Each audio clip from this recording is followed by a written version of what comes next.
Oh, friends, it is my pleasure to have Belinda back tonight.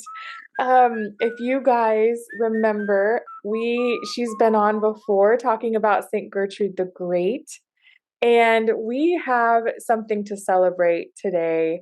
Belinda is releasing a book of Catholic poetry out into the world, and we are here to celebrate her and to talk about that. Um, I just I have to tell y'all a funny story. So we were actually going to record this podcast the other night, and Belinda and I met, and sweet Belinda talked to me about just things I was going through and telling me part of her story and just really encouraging me. And y'all, we talked for 3 hours and we never got it recorded. So this is our second take. So I just hope all of you get to meet her someday in person. Um, I hope all of you go out and grab any of the books that she's written. She is a very prolific writer, and I hope all of you get a chance to grab her poetry book. I know it'll be a blessing. She has such a special friendship with so many saints, and I know that her friendship will bless you in the same way it's blessed me. So, Belinda, thank you for coming on again for take two. There you go. Always wonderful to be with a friend. Yes. Always wonderful to be with a friend. Oh my goodness. So tell us about this book of poetry that you have written, how it came about, because I know there was a different book you were working on last time we talked, and then here came this. Right. So I am really in the middle of working on two books at a time. And the book that I'm working on that you know about is the Pray With Us. It's about praying with the saints on their feast day. I mentioned it in the Yes. last one. That book is in edits now. It's a big, huge book, and it's going to take it's going to take us some time. But hopefully there won't be too many edits. In the meantime, I had the most wonderful thing happen when I was at the Catholic Writers Guild conference. It's an online conference that we have every February. And I went last year, and that's how I pitched the book Pray With Us, for Pray With Us to come out. And then this year, I didn't think I really had anything because I didn't know anybody published poetry, right? So I'm sitting in one of these conference meetings on one of the webinars that a person was giving, and En route publishers said they publish poetry. I'm like, oh my gosh, I've been praying and praying for God to do something with this manuscript of poetry. And here it is. And what happened was many, many years ago now, I am a member of the Poetry Society of Texas.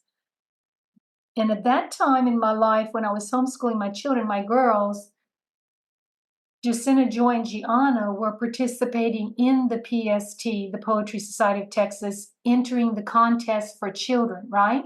Wow. So I was so inspired, and we would do around the table writing workshop, we called it, where the girls and I would be sitting at the table. We would all be writing poems, and then they would, when they'd finish, they'd stand up and, you know, say their poem to us. They'd recite their poem, and we had to do it. Like they had to stand up. They couldn't just sit there and talk about it with us.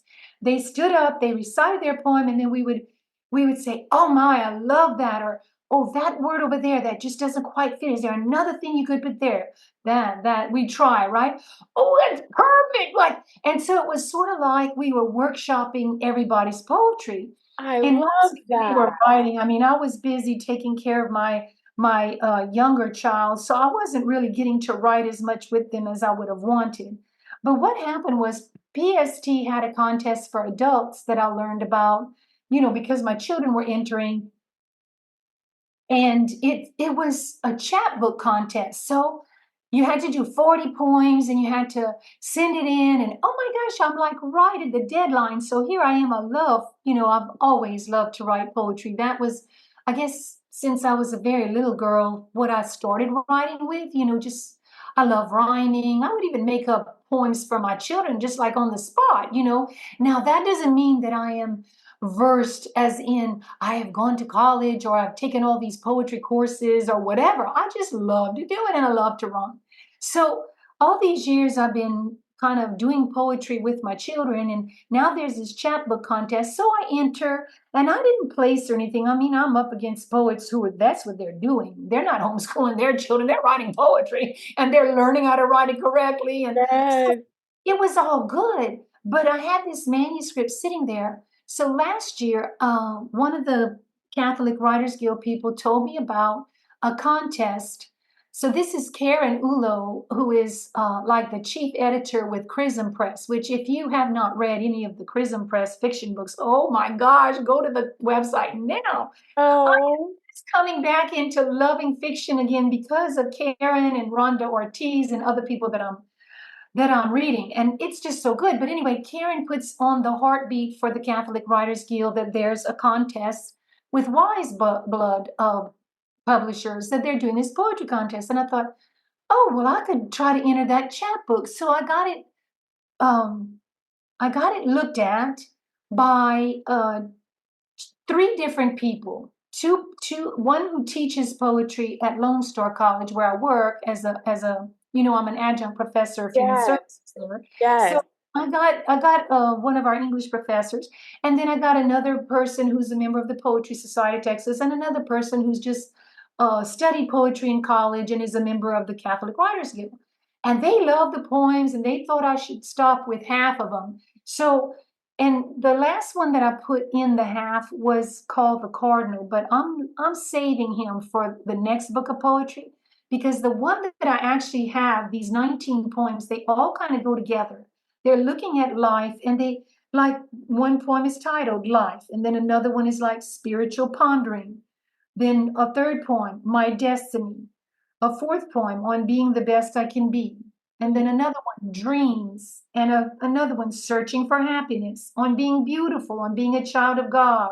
My oh, body is a temple. They're short, they're sweet, in the sense that even children, they're accessible to children. They're not written with a hard to understand. They're just really like exactly like me talking to you, but putting it into some kind of a poetic form, right? And yes. then in the back, the last of the poems are about detachment, virtues, and then I have one on each: faith, hope, charity, a heart of love, perseverance, gratitude, and then the very last one is called reflections.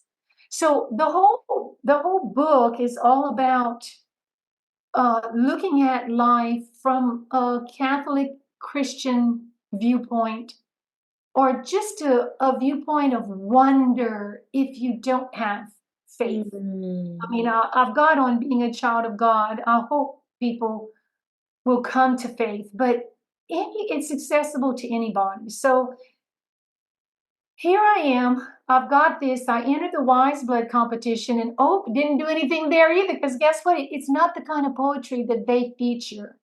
Theirs is not a simple lyrical type of poem. There's a different kind of poetry. So that's all good. That wasn't meant to be. But then I've got this poetry sitting, in a folder on my desk, basically, and in a file in my computer. And I'm just continuously praying while I'm doing this project, Pray With Us, while I'm doing this other meditation series for recovering people that I'll tell you about another time. I just have a number of writing projects that I'm working on all at the same time. And I just kept saying, well, God, what do you want me to do with this? And so when I heard that they published poetry during this Catholic Writers Guild, I thought, here it is. This is the answer to my prayer. So I pitched to En Route Publishers, and he said, I want to see it. I sent it as soon as I got off the Zoom with him, pitching the book. I sent it because remember, it's already been right. looked at by these people. It's ready to go. So I sent it to him. He comes back the next day and says, okay, well, actually that night he came back after he was finished all the rest of the pitches.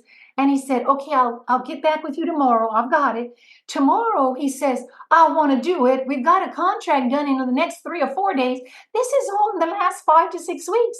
I mean, it has happened so fast. Oh my word. And I for those know. of you who, maybe you've never been through a book writing process or an editing process, This is unheard of.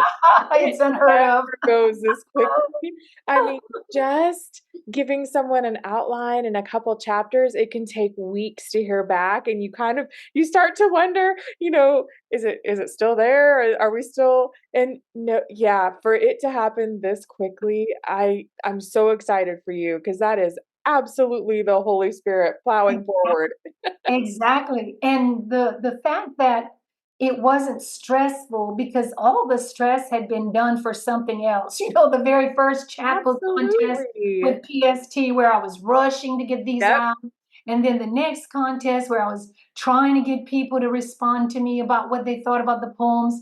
And I didn't really have much editing to do. They thought they were good. And Oh my. so I just think it's miraculous, and I'm so grateful because there's so many other things I'm doing, getting a certification to become a coach. Because Yes. I'm a licensed social worker and addiction counselor.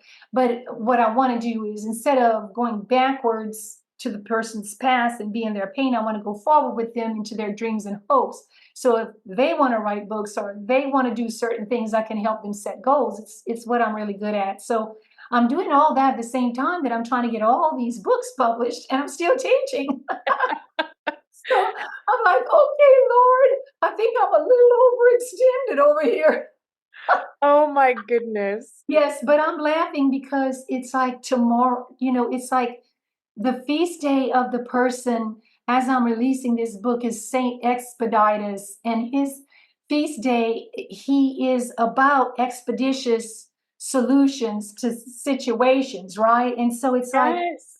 and I couldn't procrastinate, which he's also, he's You invoked did against not have procrastination. time to I didn't have procrastinate. any time. And so it's just all going forward. And the really, really sweet thing on top of all this, my daughter Gianna, she's an author. She published her first book after she helped me put out two self-published books in 2021. I had three published with a regular publisher first. Then I had these two that Gianna helped me publish. It's my Therapeutic Lifestyle Changes workbook, and Yeah. then Christ the King, Lord of History, the continuing story with Ann Carroll. So she helped me put those two books out in April and June of 2021. And then in July, she came out with her book. It's called Stratatech 027. It's a cyberpunk, and it's under her. Yeah, I know, Oh, it's how amazing. Like, fun. I don't write fiction right now, but my daughter does. So it's like, it's under um, her other name. What do you call the other name when a Oh, a person, pen name? a pen name? It's Uh-huh. MT Lancet, Lancet. So it's under MT Lancet Stratatech 027. So anyway, so she puts out her book, and then now she hasn't written since then. She's been doing more art. Well, my publisher agreed to let her do the art work or Oh, an original art cover for this book, and it's absolutely gorgeous. I'm so excited. I think I'm more excited about it than the poetry. oh, wow. But it makes me feel again like we've been able to work together again on a third project, and that hopefully now other people seeing her work will ask her for commissions and everything. So her handle at Instagram is Angel Break Art. So Angel Break Art. I'm ANG, gonna have to look at yeah, her. Oh, Break that's Art. so Yes. beautiful. And so her art is there, but also then her book is under MT Lancet. And so anyway, so I just feel like it's a wonderful, miraculous thing for me. And it's like a kickstart also for her in a different area because now people who publish their own books might want her to do their covers. I mean, she's just a fantastically gifted person, and I'm so honored that my cover could. It's really beautiful, and the little eastern bluebird that's flying off into the sunset, that I'm going to use for my logo on my new website that I'm Oh, developing. oh, that's so special. You know, Yes. it's so funny. It's, we're at that age now where our children are grown and they're going off and doing their own thing and discovering their own passions. And I was talking to my husband yesterday that I don't remember anyone really telling me about how fun this age can be when Yes, they become young adults and yes, they talk to you about different things in different ways. And the whole time I'm sitting back thinking, okay, now don't give too much advice, just listen. This is a new relationship, just listen. But right, when you see their passions just come alive and you get to collaborate on a project with them on right, this human that you've just watched since their day one. right, It is so right, special. So for you moms of little ones out there that are pulling your hair out and trying to chase them down the aisle as you leave mass and hope that they don't trip anyone, um, hang in there because there are these beautiful moments waiting for you that right. I didn't even know existed, and they're just fabulous. And the way I started with my girls and my other children in my homeschool was reading books of poetry like this and letting them start to memorize the poems. Yeah. Okay, so poetry forces you to write in a very concise and deliberate and intentional manner. Like you have to weigh every word and whether or not that's going to go Mhm. that meter in that cadence in that sentence in even in like do I need it at all in the poem like because you're pulling what would be a oh grandiose flowery prose, you're pulling it down and you're like constricting it, like, and it's Yes. so if you've got to fit in this box, and so sometimes you've got to move things around and so one of the other good things that I'm really, really thrilled about with this book is that I hope that all Catholic families will be able to have a copy of it. And then what I'd like you to do is, and I'm giving you permission, take the poems and handwrite them on 3x5 or 4x6 cards.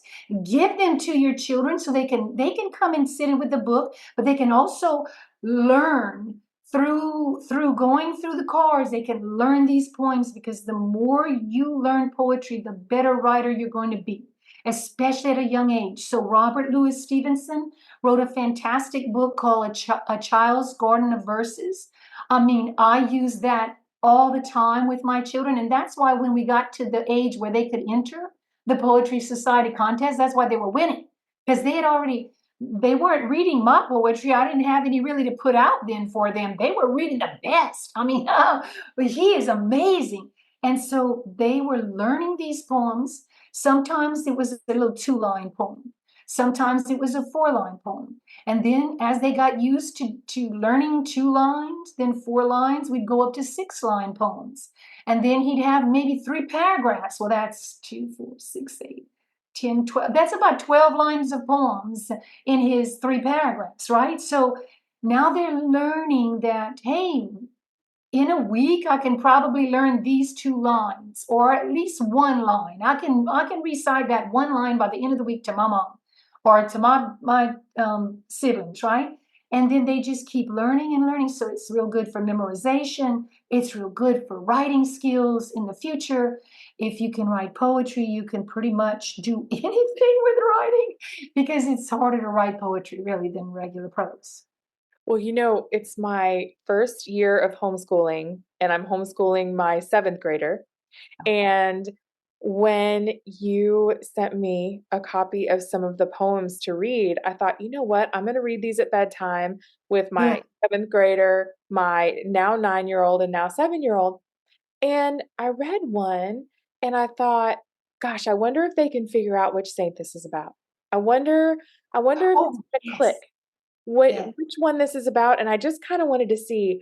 And at the end of the poem, Sebastian jumped up and said, "Oh, I have a picture of them in my room." And he ran, and I think it was Francisco. Francisco, Was yes, you told me about yes. that. This book that we're talking about, for those of you who are listening, this is a separate book than this one right here. This other book is called Little Saints of the Eucharist, and it features Oh, the 4 saints of Saint Tarcisius, Saint Jacinta Marto, Saint Francisco Marto and Blessed Imelda Lambertini. And if y'all don't know her, Oh, oh my gosh, she's amazing. She really died after she consumed the Eucharist at 12 years old. She was just so much in love with the Lord. And there was nothing else for her to live here for. She was going to heaven. So it's amazing. So anyway, that's the book that I created. That's been about 2 months now. And again, that one just kind of came pouring out of me because oh, I just wanted to write something for this year of the Eucharist that we're in currently yes. and the Eucharistic revival. And so that one, I still have some work to do on that one, on the meter. And I'm also deliberating, do I want to do all the work on the meter that I need to do, or do I just want to like write it in a prose fashion, like a regular book? And so that's kind of on the back burner for a second while this one, a look at life gets out, and the other one is getting ready to come back with all these edits, the Pray With Us book. But that's the next one of the next books that I've got. And yes, it was so fun to write that book. And I hope that it will help a lot of people. And so what I can do tonight is send you this book and Oh, you that can would be start amazing. reading it aloud to them tonight. And then, every night it's like these poems, the thing I love about these poems, and other people have told me that have read them, is that you can actually take them to prayer and just think and reflect with them and meditate and then journal on. So like the one on gratitude, you could take that to prayer and say, hey, I just want to do something a little different than what Yes. I've been doing. I want to be more grateful, let's say. So let me give you an idea of what these are like. If it, would you like to hear one of them? The I very would love to. I would love okay. to. So this is called Life. A gift from God, our mission strains, a forward motion, momentum gains, in order to serve and free others from pain. That's just very short. I Your children love could probably learn it in a week, but it gives you some ideas. Okay, well, do I feel like I'm on mission? Like these are the kind of questions that if I could write a journal to go with the poetry book, I'd say sit with it. See what the poem yes. is saying to you, and or am I really here to serve, or am I serving myself right now? How do I feel Mhm. about my level of selfishness? Am I freeing others from pain, or am I always in pain myself and making it kind of difficult? Because I don't know about you, but some days when I'm just agitated because I'm in a lot of pain, whether it's physical or emotional or whatever, I'm not showing up the best I could be, right? And Right. so at the end of the day, when I'm doing my examination of conscience, I'm going, Lord, forgive me for this selfishness that I had today. I wasn't feeling well, and I just didn't handle that real well. And then I'll hear, okay, well, what do you need to do? And I just need to go tell her I'm sorry. I just go and say the words and give her a Yes. hug. You deserve my best. I love you. You're a precious child of God. And so, these are the kind of things where you can reflect with the poems and work with them and see how you are, how you're doing. So this one on being the best I can be. This is another one. I decided as a little child to be my very best. My best self at all times is my motto and my crest. Well, if you're doing that with children, they're going to say, "What's the crest, mom?" And you're going to talk Absolutely. to them about what this means. Like, oh, wow. So I want to be the best I can be because I know that God made me to be the best I can be, right? To be all that I was created to be. It's what I love. It's part of my Clifton Strengths developer. It's why I love to coach people because I want to help you get to your very best potential, right? So it makes me all excited because it's always what I wanted. I wanted to be beautiful inside and outside. Yeah. And what I mean by outside is not beautiful in a vain way. I mean just beautiful that the beauty of God and through the Holy Spirit that is radiating in me is just going to come out. Mm-hmm. And I am not going to be an obstacle to anybody by the way I look because I do something really terribly weird with my hair or I leave something grotesque on, wear weird glasses. I'm going to try to help you interact with me in a way that's calm and soothing and beneficial to you. Okay, so if I'm beautiful inside and outside, it's easy for you to relate with me, and together we can walk forward into whatever God is calling both of us. That's the best type of spiritual friendship in my mind. Yes. So I always wanted to be beautiful inside and outside. And this is how I want to help other people be. So when God said to me that I was going to help the most people through my writing, I said, okay. And I've got all these books in the computer. There's at least 20 that I'm going to finish. I know that if He gives me enough time to do it. Because I've got 7 more books right now in various stages of being ready to try to Wow. get to editing and stuff, right? So, and then after that, I have others. They're just not like these that are in the better stages, right?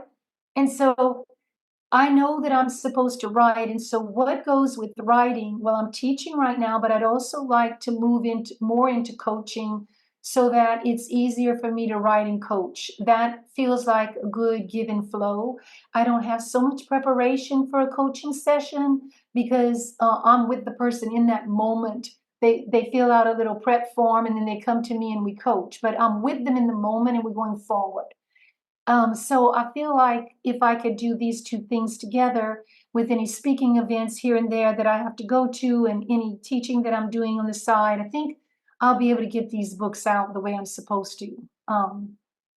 Yeah, but it's been just such a joy to write. It's what I've always wanted to do, and now that I'm doing it pretty much all the time, it's nice. Yes. What a It's really gift. nice. I've heard that once you take that step forward in obedience, that all of a sudden it starts to pour out of you and it Yeah. just goes. And I'm so excited. I'm so excited to see what else we get to hear from you. That is so fun. So Oh my fun. goodness, there's a lot coming. There's so much coming. Oh, I can't wait. Well, is there a saint that you feel like during this process or just during your writing process in general is just a special friend to you? Okay, well, I have so many. I'm gonna just narrow it down to the patron of writers. Well, really, let me say 3 of them, because Saint Thomas Aquinas and Saint John Bosco also are patrons of writers and publishers. But the main one I think that I've always thought of as I'm writing, and I know that these 3, his name is Saint Francis de Sales. I know these 3 have been really pulling a lot of weight for me.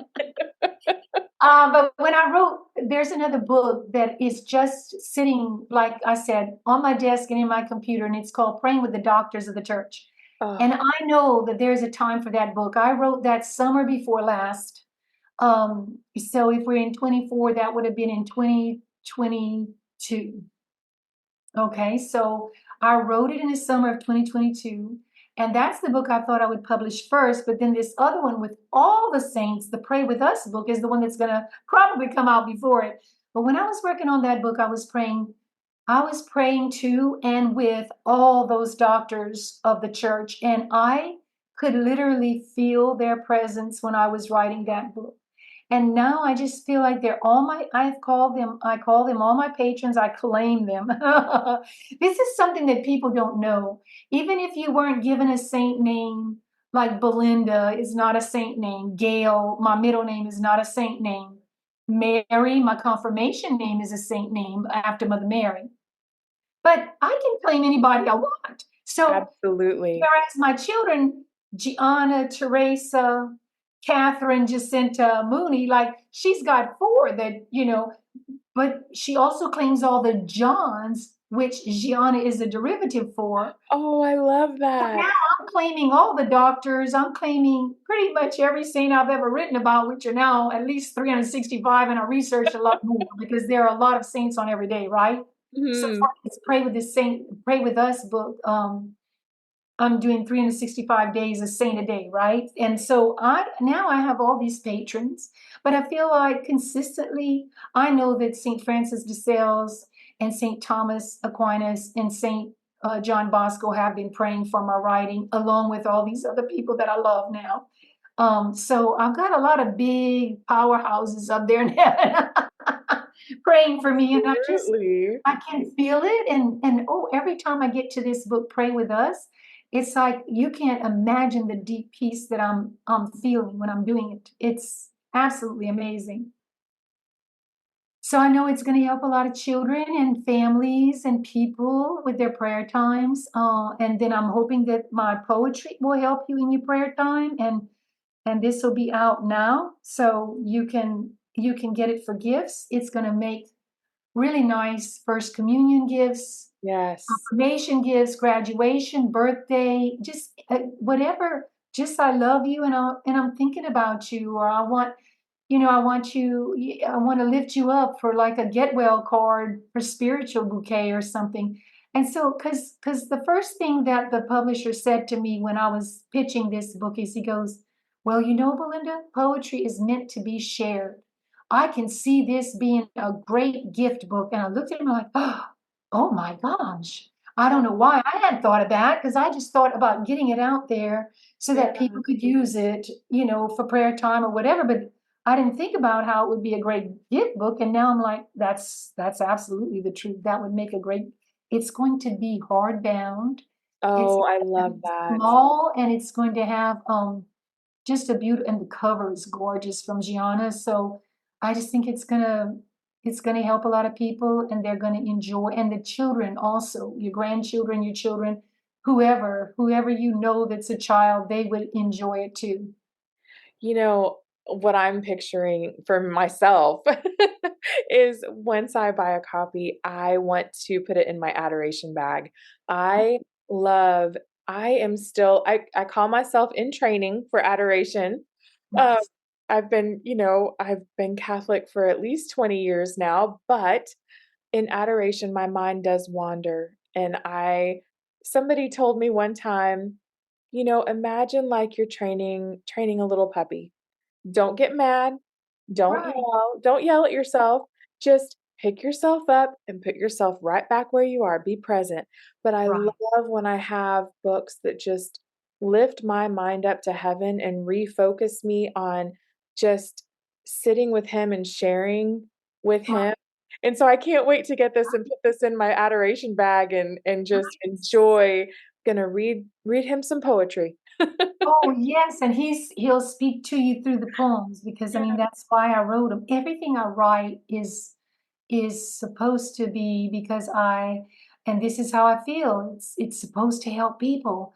Yeah. So I pray really, really for a lot of people as a spiritual mother, and then I write to give you things to further. So, as a secular Carmelite, what I was going to tell you is St. John of the Cross is who I've been reading the poetry of lately, Oh, because wow. I'm reading his book, Ascent of Mount Carmel, as part of my formation. I'm in my last year right now for the definitive promise. And oh my gosh, it's just amazing because Wow. you take the poem, and he's taking his poem One Dark Night. I went out, my soul being stilled, my house, I went out unseen, my soul being stilled. I'm sorry, I don't have my book with me right now, and I Okay. haven't memorized it, but it's sort of like that. It starts out like that. Well, then he explains that first paragraph in the next so many chapters. It's very beautiful. So I would, yeah, I think that reading poetry is a good way to calm your mind, as long as it's not too complicated. Like, I'm going to tell you, I love Emily Dickinson. There's a poem with I was just thinking of I her. love one robin and to his nest again. I shall not live in vain. Like, I even put it in the front of my 4-H book at school because I just loved it so much. But then when I was reading all of her poems, there are just some that I just don't understand. Mhm. And Mhm. and I don't really wanna read poetry that I don't understand, so I'm not gonna write it. I'm only gonna write poetry that regular people who aren't poets can understand and enjoy, and children can understand and enjoy. That I guess that's the part of the Robert Louis Stevenson, the Child's Garden of Verses. I'm like, "Oh my gosh, I wish I had had these poems when I was a child." You know, you start putting your lip on. I Feel know. sorry for yourself. But I'm giving my children a classical education that I didn't get because, I didn't homeschool and we didn't, I just, oh, that's a whole other story. But thank God I was able to give my children the things that they needed because then all these poems, I mean, they still remember these poems. The other Yes. thing that I did that's very good too is reading the Psalms. So if you Yes. have the liturgy of the hours and you pray them as a family, even if you just do the morning prayer or you do the night prayer, which is short, short, short, like 3 to 5 minutes it takes to do that night prayer. It's really short. But you're reading Psalms consistently, and by the time they grow up, they know all these Psalms. They do. They become familiar, and then when they hear music, they start to recognize, "Oh, I know that. I know those words. That's a psalm." Um, Right. yeah, I'm trying to memorize, Psalm 134. That one just it speaks to me, and it Mhm. comes up all the time, and I'm like, "I know I need to memorize it. I need to." Right, there you go. Um, Well, poetry is a wonderful thing. It helps you to think more clearly. It helps you to focus. It helps you to ponder things. It also and mm, slow down, calm your mind, and it really, really, really helps your writing skills. I mean, I just couldn't recommend it anymore as a teacher. It's amazing. oh, So that's great advice. yeah, so all these saints have been praying for me, and I'm sure St. John of the Cross, because I'm asking him to pray for me, and St. Teresa of Avila as I come to the end of my formation for my definitive promise. So I'm sure all these great writers of these great classic Christian books are up there praying for me. Yeah. Yes, absolutely. Well, I cannot wait to see it, and congratulations. I'm so glad that we get to talk again, and I know we're gonna talk again soon when the next one comes out. There you go. I'll be happy to come back. Oh, thank you, Belinda. God bless you. God bless everybody who's listening. And just know that I'm praying for you ahead of time. If you listen to this podcast, if you get the book and use the book, whoever you are, if you're doing those things, I'm praying for you. Absolutely, and Please pray I for me. will put yes, we will be praying for you and for this book to land in the hands of all the right people, Yeah. and, for those of you listening, I will put all the links on my website on how to order the book and where to get your own copy. Thank you, Belinda. Bye. Thank you so much for joining us for Tripping Over the Saints. I hope you enjoyed meeting our new friend, and I cannot wait to introduce you to more new friends. If you would like to become a patron of this podcast, we would love for you to join in at Patreon. The donations you make go directly to cover the hosting, technical support, and donations we make to our speakers and podcasters and missionaries that come on the show to introduce us to someone new. Have a great day, and I cannot wait to talk to you again.